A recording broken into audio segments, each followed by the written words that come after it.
I guess there are people already listening to me. I don't know if you guys are here.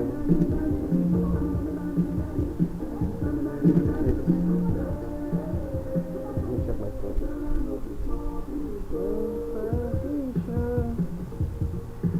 Hey, my legs are itching. What's up? What's up, everyone? Good evening. Good evening. Good evening.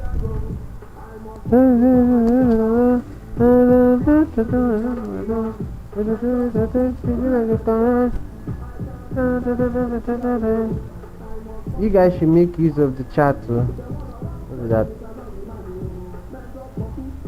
Use the chat. This stream. The purpose of this stream is to ask questions. I can't hear you until you ask questions. Alright. Escalator. So it might be a technical question, it might be a psychological question. I think someone even asked the question. I didn't even wait. Last I just check. I know to check this thing. This is, but the person is not going to be here now. Oh, the person is not here, so the person will not know that I've answered the question. I don't feel like I can rise. Feel like I can rise.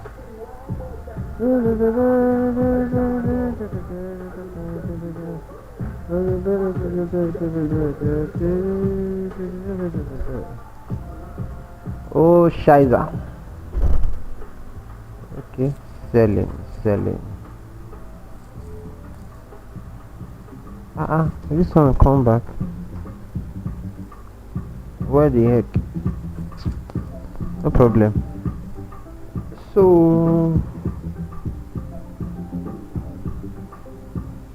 I'm waiting for your questions. Except you who don't want to ask questions. You're just vibing to songs and chat. No wala.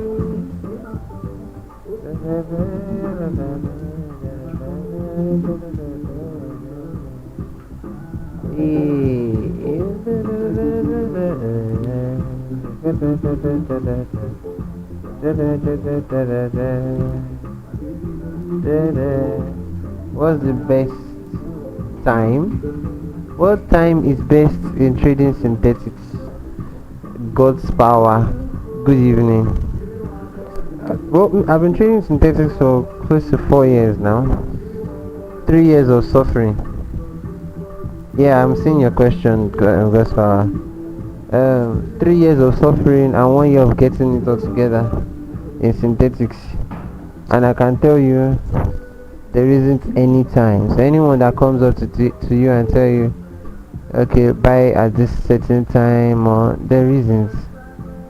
And that, I'm just giving you a honest answer. There might be increased volatility at a certain time because it's an algorithm, obviously, and that increased volatility is usually in the night, meaning price will move faster during those times, right? But you cannot. It's not time bound. Let me show you an example. Let me just show you an example, right? I think it's jump pairs that are jumping today. I'm looking for one in particular. I just checked it and I was like, what exactly? See this one now? This is 4 hour time frame, right? So let's drop to like 1 hour, so you see what I'm talking about. So if you see this now, this is today now. Today is 6th. So this is today. All of this candle. Let me maybe 1 hour is not really doing justice to what I want to show you.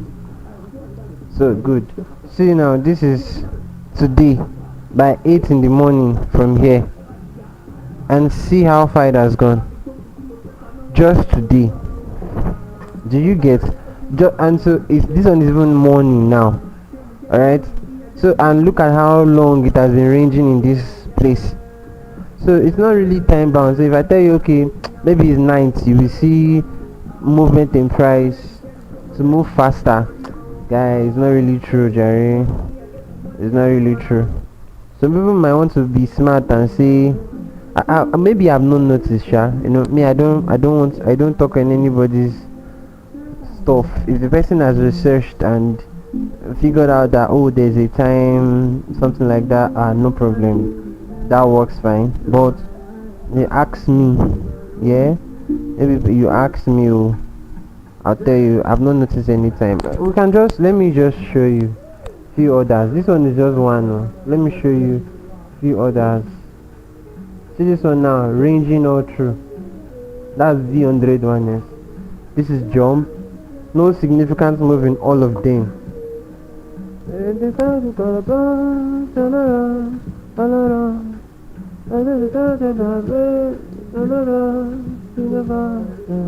Industry machine. See this buy now. Just imagine, look at it. Price ranged in this place, then dropped for a sale so sharp here, and look at how fast it went back up. Fast again. It reversed almost immediately. So if I should tell you that, oh, it's time bound and all that, I'm just lying to you, bro. It's just lies. It's not really time bound. It's what we trade in synthetics. Yeah, is you just trade your strategy. If you want to trade liquidity concept, fine. You want to trade ICT, SMC, anyone, as long as it works, you get. It works. So I don't know. Kenneth Gospel. I hope I've answered that question. So there's not really any best time to trade synthetic indices. It's not time conscious. The market doesn't sleep. It's fully run by an algorithm. So it's a bot. Fully. The market not they sleep. So midnight is running. It's not like currencies where we have where we even have a rollover. That midnight zone that everything pauses for maybe an hour plus. It's not day for year. It's not day. The market is running 247. Okay, understand now. Alright, that's good. That is magnificent. In the cars, industry machine. I might not be able to do this live stream on Monday. I'm not be available. I will not be available online on Monday, Tuesday. Maybe Monday, Tuesday, Wednesday. I'm taking the time off. I'll just be away. Oh, no. Everywhere is so dark. What's the time? 6:12. 6:12. If you would have any question, I'll just assume everybody's good, and I will just end this session. How do you trade with trend line? It's simple. Towing, good evening, ma. Sika, how do you trade with trend line? Trend line is simple now. How do they trade with trend line again? It's simple. So we have uptrend bar. So this is it. Okay. Which one I did draw? Let me draw the trend itself. So this is the trend, yes. And then you have uptrend. The trend in an uptrend, what you do, or in a trend, the time you buy or to sell is usually the third touch. So this is first touch, second touch, you are not doing anything yet. Then when it comes to the third time, the third touch is your signal to do whatever you want to do. You get? So that's on fact. Then you have trend respect. This is a trend line respect. Then also you have breakouts. So price breaks out, then you retest. Alright, price breaks out and then you retest like this. Yeah, so price breaks out like this, retest. Most of the time you retest either back to the line or to certain regions. Okay, like here is responsible for dropping price down here. This is when it will not really get to the line, but in some cases it gets to that line and returns back into the line, then it drops again. So, and usually that line, maybe there will be like a fair value in that side, or maybe it's a previous Quasimodo, like a reclaim block, stuff like that. I guess hope you're understanding it. So it's pretty simple, but I guess many traders don't like using trend lines. Many traders, I know a lot of traders don't like using trend line, and that is where I come in. I don't really care anything. I dey trade my own trend line anytime, any day, anywhere. What is this? The event to start in the next 30 minutes. Okay. Alright. Friday onward. Okay. So that's basically how I trade trend line. Sika is just either I'm trading a respect, that is, I call it the trend line respect actually. So when price, like this is my trading view. No, I know they use all these tools, so I don't use it. Let me just, I'm looking for something. It should be here. And I knew it's going to be here.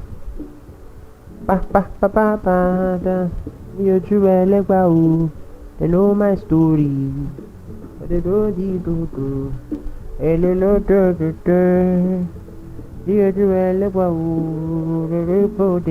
you see the third touch, yeah, that's usually where your entry usually will be. You get?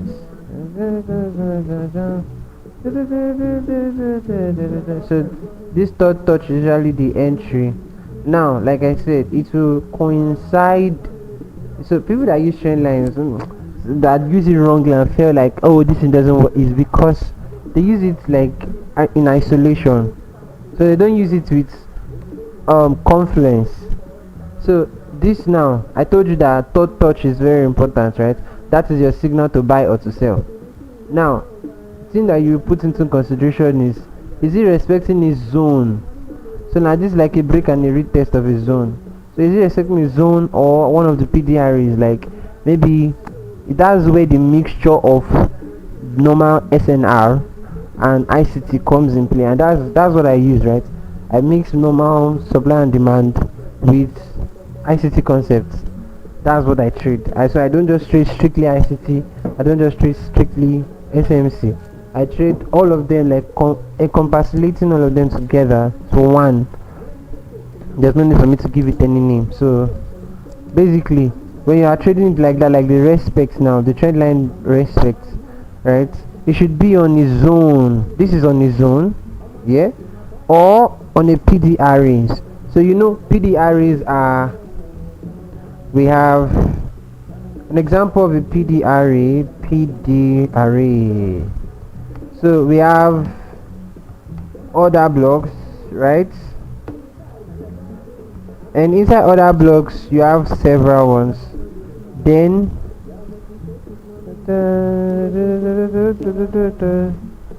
so you have other blocks. So inside other blocks now, I'll put them in short form. Okay, let me just like this. So inside other blocks we have bullish OB. So we have the bullish OB. We have the bearish OB. We have mitigation block. We have mitigation block. We have breaker. Block. Which one am I missing? Yeah, we have rejection block.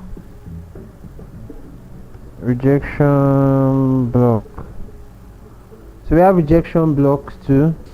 So if this is all under other blocks, so then we have reclaimed block. I can't forget, reclaimed block is what they have turned to QMR, which is Quasimodo. So we have reclaimed block. Am I missing anyone? Mitigation block for continuation, breaker block for flip, reclaim block for sweep, rejection block for unclear. Okay, basically this is it. Then that's one. Then the second PDRE that we have is the fair value gap, right? So under the fair value gap, then you have, normally you have the imbalance, which is what we know, the normal one we know, and then you have opening gaps. Then of recent, ICT just taught suspension. Is this no? Look, that's a gap. That's not gap. That's block. Suspension block. ICT no go kill me on. ICT just taught suspension. Say the suspension block. I don't know anything about that one yet, so it's not something I can teach. So yeah. So basically, these are all the PDRAs that you. They're not hard. All of them are very simple. So we have bullish order block, bearish order block. We have mitigation block. Then we have a breaker block, rejection block, reclaim block. I don't know what suspension block is yet. That's one PDRA, order block. Then the second PDRA is fair value gap. Then in fair value gap you have imbalance, and then you have opening gaps. You have what you said. I have the issues of calculating pips percentage. I'm not really good at number calculation. Omo, you're not the only one. No, me, I'm not good at number calculation. I not calculate anything. No.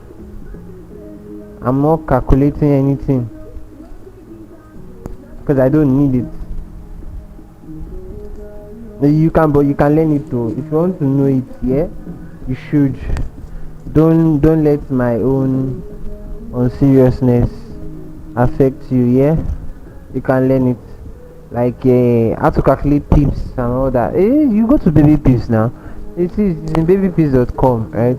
All those things I learned them like 4 years ago. I don't forget how to calculate pips when it comes to currency pairs. Then there's one that is different, JPYs. The JPYs are usually different because they have how do they put it now? JPYs have, you calculate them differently from the way you calculate the normal ones. So very simple, something that you can easily learn. You check it on YouTube. Me, I don't force myself to teach what I don't fully remember. If I don't remember it, I'm not teaching it at all, so that I don't give somebody half-baked information. Do you get? So the PDRs. So that's CCAT. So CCAT asked that question. How do I use the trend now? So this is everything basically. So everybody, you know what bullish order block is now. The last sell candle before a reversal. So that's a bullish OB. There should be the last buy candle. Then mitigation block. Now mitigation block is the one that many people don't like really focus on. So this is how mitigation block works. So you know you have your trend like this that is bullish, yeah? So every time price breaks up, that level when it pulls back to here like this, this is a mitigation block. So it's like a mitigation block is used for continuation. Do you get? That is a mitigation. So that is a mitigation block. Alright. So when you check it here, you have something like this. That's what you just continue to have, something like this. So this is a mitigation block. So try and remember that a mitigation block is used for what? Trend continuation. So then you will now ask the question, okay, so what then separates a mitigation block from a breaker block? Well, it's different because now a breaker block is used for a trend that has shifted. So this is a bullish move and then suddenly the trend shifts like this. Okay, so you can then use this as a what? As a breaker block. Sometimes it's not really, you need the confirmation like this. Alright, so you need the confirmation like a second break of structure there, and then you can then use it like that. So then this becomes a what? A breaker block. Why? Because it is a point of break from a bullish move to a bearish move. So that low was a structural low and then it was responsible for sending price even much more lower. Why did I not just use it the first time here? Is because I've always taught you guys that the first break of structure down like this doesn't guarantee that it is a shift of structure. It is the second one. Alright, so that's another thing that most people used to use wrongly, so keep it in mind. A mitigation block is used for a trend continuation. A breaker block is used for a trend when a trend reverses. Then you have reclaim block. Now let me just tell you reclaim block. So reclaim block is kind of like simple. Alright, so all these blocks, they are failed order blocks. All of them are failed order blocks. That's what we refer to them as. So when we're talking about reclaim block now, to reclaim, that's what we're saying now. It's simple. So to reclaim means to take something again. So look, for example, now that this here is a bullish order block. So let me mark it for you. So this is a bullish order block here, and then so your mind is, you expect that when price comes to the bullish order block, it's supposed to like respect it here, right, and then move on with his life. You get? But unfortunately when price got there, it didn't respect it, so it just burst through it. That's why I said they are all called what? Failed order blocks. So the order block here failed to hold price in this level.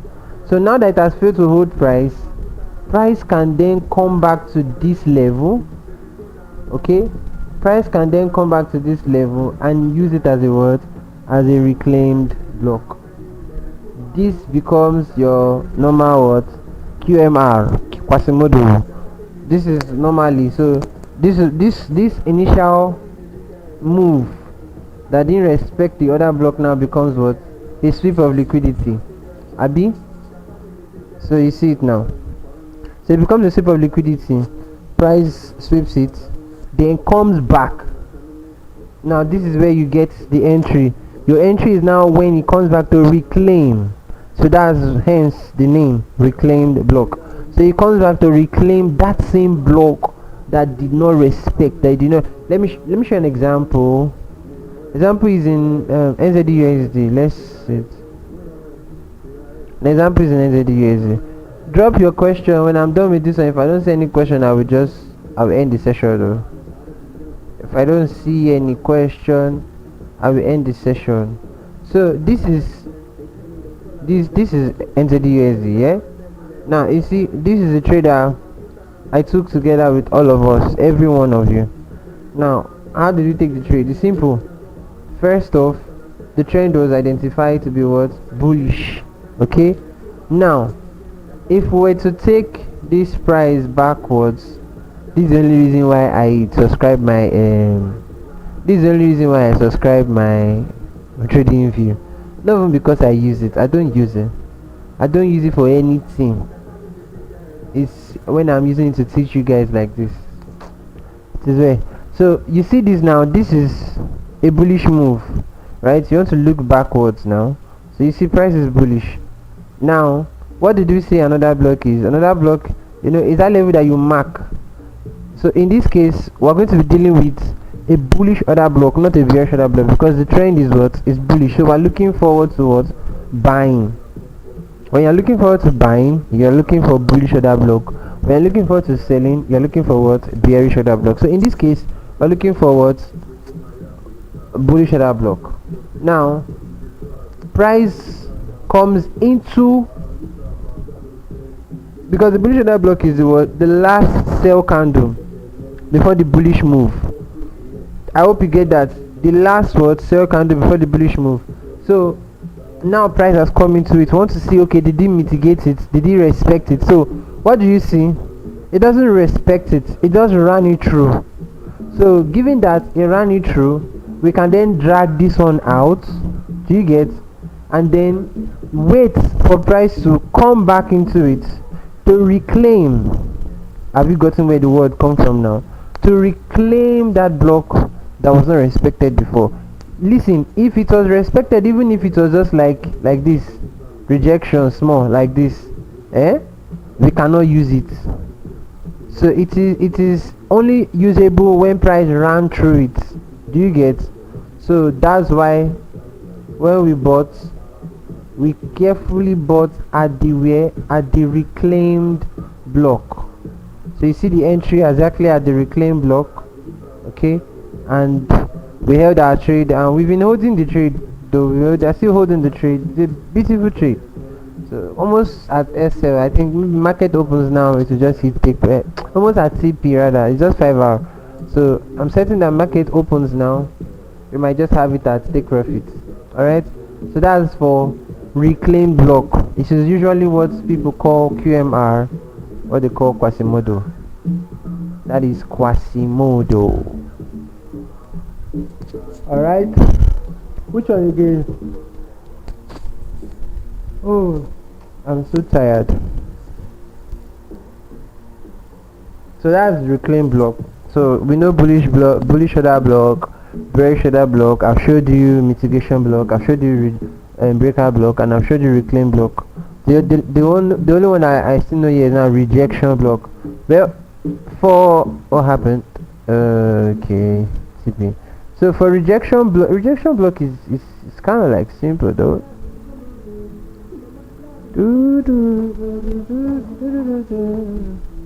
So rejection block is simple. The name rejection, that's what I want you to focus on. So let's say, for example, let me do this. So let's say this is a sell level, like a supply, and then price goes like this. So it comes here, and then it's doing series of rejection here, like it's not breaking it through, it's just coming to it. So you know that in this case like this, the other block you want to mark, it's not be clear. Alright, then at one point, now listen, at one point it will now reject that level and come down. You're not going to mark the candle, you will then mark the rejection level. Let me show you. If I'm going to see an example, yes, this is an example.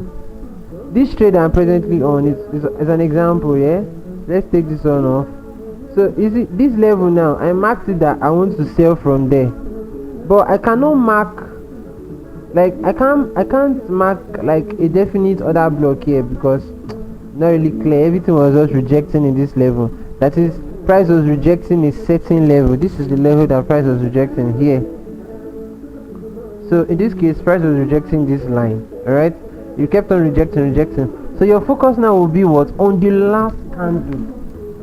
So but instead of you to mark the full body, you mark that wick You see the wick? That is where you mark. That is the rejection. Are you getting it now? So that is the rejection itself. So there you have the trade. Then we can wait for the outcome of the trade. So another example of a rejection block here. This one now, presently, this is this one. If you want to mark it now, you mark it from that week. You see it now, and price actually respected it. You see, that's what is pushing price up. So rejection what block. So you look at this level now, you see so many rejections. But if you want to mark it for precision's sake, you see this one now, you mark it like this, and that is where price was respected. I hope I'm explaining something tangible to you. So this is another one. So we have a rejection here, series of rejection here. So you mark that rejection level, that's where price will respect. Do you get? So I hope I've answered that.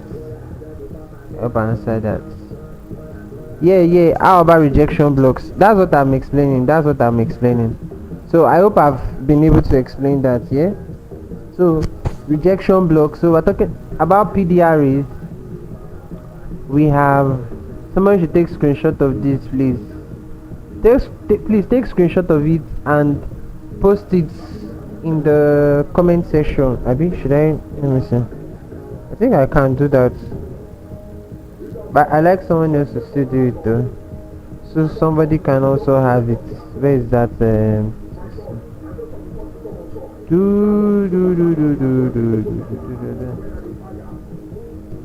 I think this is it here. So for people that need it, this is what we've done this evening. I showed up, I taught you. So yeah. Okay, so I posted it already under the tweets, under this present live session. Alright, so you've gotten it. They are beautiful. So that's rejection blocks. Do you get? Then, so you see, PDRs are not hard, simple. So you see, we've seen other blocks, all the kind of other blocks that you have. Then, hold on, what is this now?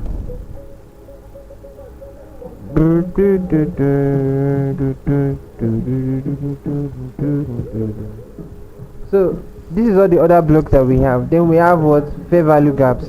Now, fair value gaps are basically very simple, because another thing apart from fair value gaps are opening gaps. Alright, opening gaps. Let me show you an example of an opening gap before I show you fair value gap. I remember this one because it blew one of my accounts. So let me show you. You will not be able to see it in this liquidity provider I'm using. I use forex.com, so I'll check it from another liquidity provider, USDJPY. So let me look for it. It was like yes, beautiful. Are you seeing this? This thing blew one of my accounts. Was very big account.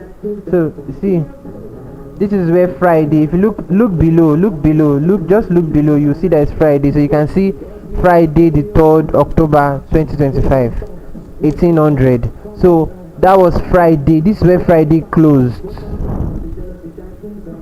So this is where Friday closed, yeah.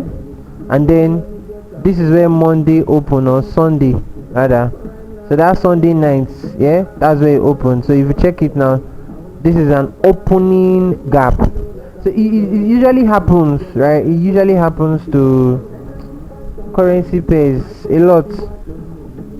But you see that type that I just showed you, right? It doesn't happen all the time, or no. So don't get scared about that. It doesn't happen all the time. No, it doesn't. Some people have been saying, it's because of gap. I don't used to trade. I don't used to hold my trade. I will just say, well, in our language, you say, "Rugunwe, shut up your mouth. You don't know anything. You know nothing." Because statistically, you have to check it. How many times does the market open with an opening gap like that? it is very rare. You can say maybe once in a year, and there's an event like that event. Now what happened was there was a there was a, what's it called now, a new leader was elected, a female, which is the first in history. It has never happened is it in Japan now? Yes. Is it in Japan or Chinese? It's not even they talk, not be JPY, in Japan. So her name is Takaishi, something like that, something Takaishi, and they know her for a particular, street stuff, right? So that was the news. So it is just some event that can cause price to surge in that manner. It's not always. You will have normal opening gaps, but not like that. So like this is now, I just showed you DXY because I remember when I was studying the price action in DXY, I saw it. So this is an opening gap here. Yes, and most times the myth behind opening gaps is when you have an opening gap, price will try and cover the opening gap. So this is an opening gap here again. This one has not been covered though. So this is an opening gap here. This one has been covered though. So let me see if there are others. So the myth behind opening gaps is they're usually covered. Price will always come back to cover it. See, this is now covered. So price opened downwards, then went back up to cover the gap. Usually price will cover its gap. It will always cover it. It's only in rare cases like that JPY owner, we see that price did not cover that one. So this one, you see the gap was covered. See this gap here, the gap was covered. So I just say let me just quickly show you what a opening gap is. Then we now have the second type of gaps that was imbalances, which is fair value gaps. Now for a fair value gaps are simple, right? Let me see. Can you teach about break of structure? Okay, hold on, I have a space to be in though, so but let me just check. So for fair value gaps, it's simple. Fair value gaps, you have 3 candles. So you have candle 1, pay attention no. Then you have candle 2. The whole essence of a fair value gap is the gap itself, meaning the candles are not overlapping on themselves. And then candle 3. Alright, so pay attention to what I'm about to do. So say candle 1, you have the high like this, alright. Then candle 2, you have the low like this. So candle 3, let's say you have the low like this, I'll take it up. So you have candle 3 like this. So it's not really overlapping itself, alright. It's not overlapping. So we want to drag it out now from the high of the first candle to the low of the second candle, to drag it out. So the gaps, they usually form in different manner and different means. But you see me, the way I used to use my own, I used to cover second candle completely, bro. I used to cover second. So let me just show you on the chart. There's no chart that you open that you will not see fair value gaps. They're everywhere. Let me show you. Let's show you mainly from currency pairs. There's no chart that there is no fair value. There is always a fair value gap. Yeah. Gold used to respect more fair value. So let me just go to gold. Let's find it. What's this? Oh, the stop loss that we had. Okay, so you see, so this is first candle, second candle, third candle. So you mark it from the low of, this is a bearish fair value gap now, the low of the first candle to the high of the third candle. That is your gap, and that is where you are expecting price to come and what fill. You see it here, price comes back and fill it. So in this case now, this one is a bullish one. So you mark it from the high of the first candle to what, to the low of the third candle. So this is the fair value gap. Alright, so this is another fair value here. So you drag it from the high to the low. So high of the first candle, low of the third candle. This is bullish though, this is for bullish things, yeah, and that's why I meant to cover second candle completely. So fair value gaps are basically simple, but there are tools now. See, there's a tool, there are tools you can use for that, so you don't stress yourself. See, I just clicked on it and all the tools just activated all the fair value gaps. So you see, these are fair value gaps. So first candle, third candle, So maybe you are tired, you don't know how to draw them, or just use it. So no need stress yourself, I beg. So yeah, then the last one, somebody asked that can I change brick or structure? Well, I don't see what is there in brick or structure, shall. But what I can see, there's one of the trade I want to check. It's like that trade has hit my 3R and it don't run come out. Yes, this one. My TP is here. This is 5R, but my TP is here. It just hit it. So for brick or structure, let me show you something. At one point I thought about valid brick or structure and brick or structure are not valid. So this is what causes it. It's simple. I'll just tell you what it is in 5 minutes. This is how a brick or structure is. So a brick or structure is simple. When price breaks a level, is structured to another side. So you only have two kind of structure break, like, so that's a, then you have one that breaks down like this. Okay, so I wanted to look at something. So this one breaks it and closes above, this one breaks it and closes what? Below. Do you get? So I want you to pay attention to something. There is something that makes, to me, this is not to someone else, to me, to someone else it might be trash. This is what I'm about to say, it might be trash, but to me this is what I tell people, that what makes a brick or structure valid is not just the close of the candle, because a lot of persons focus on the way the candle closes. Yeah, it's important that you check the way candle close, because even if it closes with a sweep like this, and then reverses back inside, to me I still count as a brick or structure, because it has already shown intent to continue. Many people call it a sweep, which is everybody's correct. So but what am I saying here? What makes it valid? Space. The brick or structure must have a space. Any brick or structure that you want to mark that doesn't have a space, you're just doing yourself. At the end of the day, you turn out to be liquidating. Any one at all. So you look at this here. The only reason why, pay attention now. So the only reason why this is important, this here is important, is because it has a what? It has a space. Do you get what I mean, right?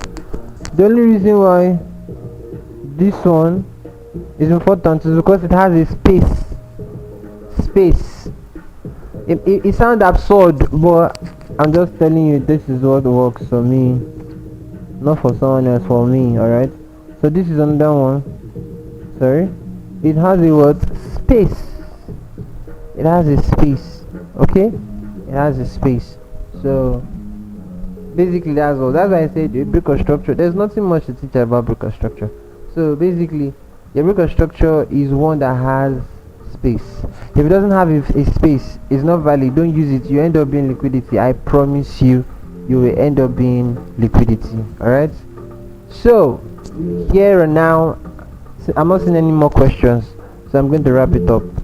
Alright, we'll do this again maybe later in the night or tomorrow. I think tomorrow is better.